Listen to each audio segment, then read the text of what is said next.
বাসার পাশে মসজিদ থাকা সত্ত্বেও পুরুষ মানুষ বাড়িতে নামাজ পড়ে, এখন করণীয় কি? দেখতে হবে এটা পুরুষ কিনা। কারণ পুরুষ হইয়া যদি বাড়িতে নামাজ পড়ে মসজিদে না যায়, তাহলে তার পুরুষত্ব নিয়ে সন্দেহ করার সুযোগ আছে। আমি আর ওই শব্দ উচ্চারণ করলাম না যেটা আপনারা করতে চাচ্ছেন, না, ওই শব্দের মার্কেটিং আমরা করব না। আমার যাই হোক, যেটা বলছি যে একটা হাদিস আছে যেটা সনদি মুহাদ্দিসরা কেউ আপত্তি করেছেন, যদিও লা সালাত আলি জাইল মসজিদে ইল্লা ফিল মসজিদ, মসজিদের আওয়াজ শোনা যায় সেটা পর্যন্ত মসজিদের প্রতিবেশী বলা হয়, তার জন্য মসজিদে এসে নামাজ না পড়লে, বাসায় নামাজ পড়লে তার নামাজ হবে না, মানে পূর্ণাঙ্গতা পাবে না। এটা না তামাম থাকবে, অপূর্ণাঙ্গ থাকবে। সমস্ত উলামায়ে কেরাম প্রায় ওয়াজিব যে জামাতের সাথে একমত, যে জামাতের সাথে পুরুষ মানুষের জন্য হাজির হয়ে নামাজ পড়া ওয়াজিব।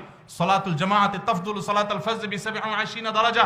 একাকী নামাজ পড়ার চাইতে জামাতে নামাজ পড়লে কত গুণ সওয়াব বেশি হয় জানেন? 27 গুণ। 1 টাকা